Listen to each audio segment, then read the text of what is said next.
नमस्कार मित्रों। 1947 में हुए बंटवारे से न सिर्फ दो देश बने बल्कि ताउम्र के लिए एक ही देश के लोगों में दुश्मनी जैसी कभी न टूटने वाली दीवार खड़ी हो गई। कहते हैं बंटवारा सिर्फ किसी मुल्क का नहीं होता बल्कि उस मुल्क में रहने वाले लोगों की भावनाओं का भी होता है। लकीरें जो सरहदों पर खींची गई थी वो वास्तव में सरहदों पर नहीं बल्कि लोगों के दिलों पर खींची गई थी। तो आज हम इस वीडियो में जानेंगे इंडिया पाकिस्तान के बंटवारे से जुड़ी कुछ ऐसी बातें जो शायद ही आपने कभी सुनी हो। मेरा नाम है अभिषेक विश्वकर्मा और आप देख रहे हैं साई-फाई टाइम्स यूट्यूब चैनल। तो चलिए चलते हैं वीडियो में। नंबर 1, जब भारत के विभाजन की तारीख तय हो गई तब बहुत से मुसलमानों द्वारा ये मांग की गई कि ताजमहल को तोड़कर पाकिस्तान ले जाना चाहिए और फिर वहां इसे बनाया जाना चाहिए, क्योंकि ताजमहल आखिरकार एक मुसलमान बादशाह ने बनवाया था। लेकिन ये मांग कोई भी जोर नहीं पकड़ सकी और ताजमहल आज भी भारत का हिस्सा है। नंबर 2, कुछ हिंदू साधुओं का कहना था चाहे जो कुछ हो जाए सिंधु नदी पाकिस्तान में नहीं जानी चाहिए, क्योंकि सिंध के बिना हिंद की कल्पना कैसे करी जा सकती है। भारत की संस्कृति सिंधु, गंगा और सरस्वती नदी के किनारे फली फूली है। नंबर 3, आप जानते ही हो कि पाकिस्तान हमसे एक दिन पहले आज़ाद हुआ, लेकिन ऐसा क्यों हुआ हम आपको बताते हैं। दरअसल माउंटबेटन दोनों देशों की इंडिपेंडेंस सेरेमनी का हिस्सा बनना चाहता था, इसलिए भारत को आज़ादी 15 अगस्त 1947 को मिली और पाकिस्तान को आज़ादी 14 अगस्त को मिली। अगर दोनों ही देश एक ही दिन आज़ाद होते तो माउंटबेटन दोनों देशों की आज़ादी सेरेमनी का हिस्सा नहीं बन पाता। नंबर 4, जब 1947 में पाकिस्तान एक अलग देश बना था तो उसके पास खुद की करेंसी नहीं थी। 1948 तक पाकिस्तान ने भारत की करेंसी पर अपनी मुहर लगा के काम चलाया था। 1948 के बाद पाकिस्तान में पाकिस्तानी रुपीस का इस्तेमाल होना शुरू हुआ। नंबर 5, जैसे एक ही परिवार के दो भाइयों में बंटवारा होता है और घर की एक एक चीज बांटी जाती है, वैसे ही भारत पाक बंटवारे में बहुत सी वस्तुएं बांटी गई थीं।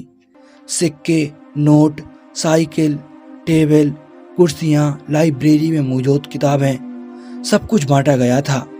कुछ भारत के हिस्से में आया तो कुछ पाकिस्तान के हिस्से में आया। इन चीज़ों के बंटवारे में बहुत सी लड़ाइयाँ हुई, बहुत सी झगड़े, बहुत सी बहस सालों तक चलती रहीं। क्योंकि इस्लाम में शराब हराम मानी जाती है, इसलिए शराब को लेकर बिल्कुल भी बहस नहीं हुई और शराब भारत के हिस्से में आई। भारत के वायसराय के पास 12 शाही घोड़ा गाड़ियाँ थीं, जिसमें 6 सोने से जड़ी हुई थीं और 6 चांदी से। दोनों देश सोने की गाड़ियाँ लेना चाहते थे। दोनों देशों के बीच इस बात के ऊपर बहुत बहस हुई कि कौन सोने की गाड़ियाँ लेगा और कौन चांदी की। लेकिन बाद में इसका फैसला टॉस करके लिया गया, जिसमें नतीजा भारत के पक्ष में आया और सोने की 6 गाड़ियां भारत को मिली। नंबर 7, पाकिस्तान की पहली राजधानी कराची थी। इसके बाद 20 साल बाद 14 अगस्त 1947 को इस्लामाबाद को पाकिस्तान की राजधानी बनाया गया। आपको बता दें, पाकिस्तान की पहली राजधानी में 47% हिंदुओं की संख्या थी। नंबर 8, साल 1948 में प्रधानमंत्री नेहरू ने कुरुक्षेत्र रिफ्यूजी कैंप का दौरा किया था। ये कैंप 1 लाख लोगों के लिए बनाया गया था, लेकिन इसमें 3 गुना लोग रह रहे थे। शाम को सरकार की तरफ से यहाँ डिज्नी फिल्में चलाई जाती थीं, जिन्हें एक बार में 15,000 लोग एक साथ बैठकर देखा करते थे। नंबर 9, 14 अगस्त 1947 को जब भारत को आज़ादी मिलने में कुछ ही घंटे बाकी थे और देश में हजारों सिख हिंदू मुसलमानों का कत्ले आम हो रहा था, तब माउंटबेटन के बारे में ये कहा जाता है कि उस वक्त अपनी पत्नी एडविना के साथ अमेरिकन एक्टर पॉप होप की मूवी माय फेवरेट ब्रूनेट देख रहा था। नंबर 10, 20 फरवरी 1947 को ब्रिटेन के प्राइम मिनिस्टर क्लेमेंट एटली ने ये घोषणा की 3 जून 1948 को भारत से ब्रिटिश सत्ता को खत्म किया जाएगा 1947 की शुरुआत में भारत में हिंदू मुस्लिम दंगे चरम में थे। 3 मार्च 1947 को गांधी जी ने कहा था कि देश का बंटवारा उनकी लाश के ऊपर से होगा। एक तरफ गांधी जी अपनी बात पर अड़े हुए थे, तो दूसरी ओर देश में हो रहे भयंकर रक्तपात को देखते हुए सरदार वल्लभ भाई पटेल और नेहरू ने ये मान लिया था कि देश का बंटवारा अब करना ही होगा। उधर माउंटबेटन समझ गया था कि भारत में हो रही हिंसा के कलंक से अगर ब्रिटेन को बचना है तो जल्द से जल्द देश को आज़ाद करना होगा।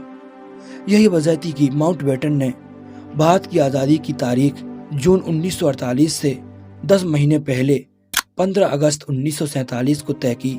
देश को आज़ादी तो मिल गई, लेकिन विभाजन की कीमत पर। नंबर 11, मुंबई के गवर्नर जॉन कैल्विन ने माउंटबेटन को लिखा कि आज़ादी के बाद उसे ब्रिटिश फ्लैग नहीं फहराने दिया गया या ऐसा झंडा फहराने नहीं दिया गया जिसमें यूनियन जैक लगा हो, तो वो भारत में नहीं रुकेगा। माउंटबेटन ने अपने आप दोनों देशों का झंडा बना दिया। उसने भारत के स्वराज फ्लैग को लिया और उसके ऊपरी हिस्से पर छोटा सा यूनियन जैक बना दिया, और पाकिस्तान के लिए उसने मुस्लिम लीग का फ्लैग लिया और उसमें भी ऊपर की ओर यूनियन जैक बना दिया। दोनों झंडे जिन्ना और नेहरू के पास भेजे गए।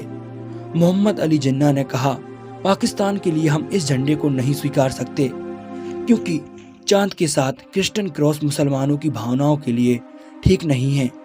और पंडित नेहरू ने भी इसे अस्वीकार कर दिया और माउंटबेटन को एक नया डिजाइन भेजा गया, जो था तो स्वराज फ्लैग जैसा, लेकिन इसमें चरखे की बजाय अशोक चक्र को लगाया गया था। माउंटबेटन के पास दोनों देशों के झंडे को अपनाने के अलावा दूसरा कोई विकल्प नहीं था, और इस तरह ब्रिटिश फ्लैग को भारत में पूरी तरह से हटाया गया था। नंबर 12, जब देश में ब्रिटिश झंडों की जगह तिरंगे को हर तरफ लगाया जा रहा था, तब माउंटबेटन ने गांधी जी से गुजारिश की कि ब्रिटिश फ्लैग को निकालते समय कोई भी जश्न ना मनाया जाए, ताकि ब्रिटिश लोगों की भावनाओं को ठेस ना पहुंचे। इसके बाद लोगों ने तिरंगा लगाने के बाद ही जश्न मनाया। 15 अगस्त 1947 के दिन जब देश आज़ादी का जश्न मना रहा था, तब गांधी जी देश की आज़ादी के किसी भी समारोह में शामिल नहीं हुए, क्योंकि वो उस वक्त कोलकाता में हिंदू मुस्लिम दंगों को रोकने की कोशिश कर रहे थे।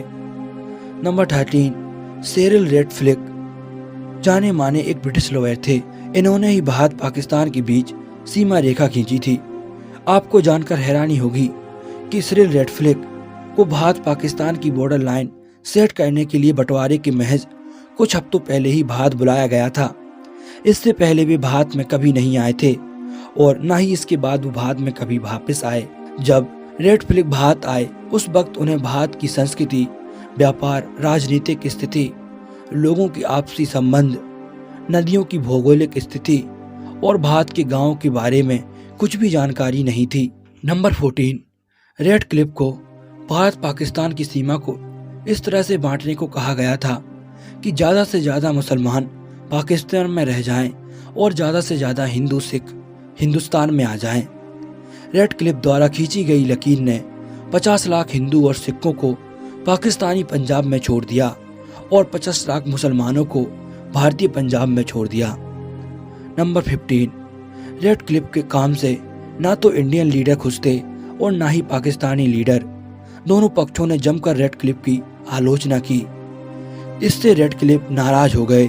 रैडक्लिफ को उसके काम के लिए 2000 पाउंड मिलने थे।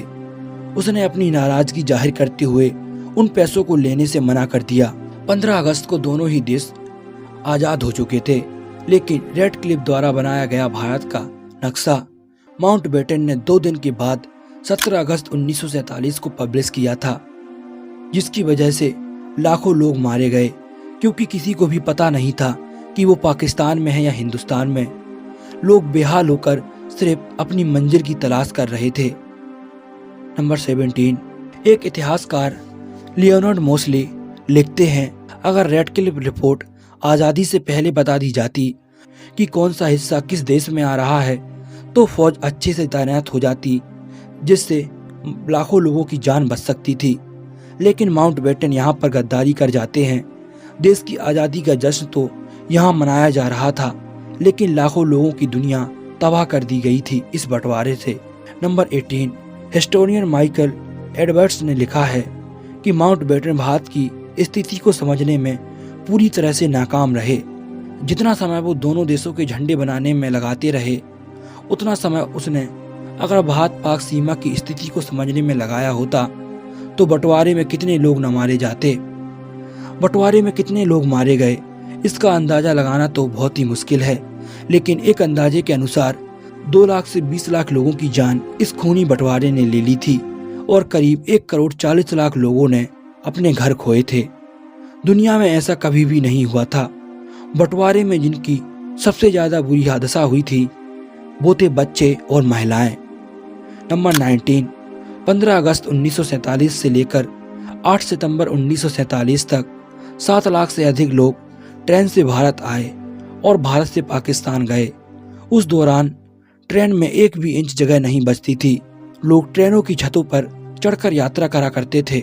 लोग जब अपने अपने पसंदीदा देश पहुंच चुके थे तब रेलवे कर्मचारियों को भी शिफ्ट किया गया। नवंबर 1947 में 1,26,000 रेलवे कर्मचारियों ने पाकिस्तान से भारत आने का फैसला किया। ये थी भारत पाक बंटवारे की कुछ अनसुनी बातें। आप हमें अपनी राय कमेंट में दे सकते हैं। अगली मुलाकात होगी अगली वीडियो में। तब तक के लिए धन्यवाद।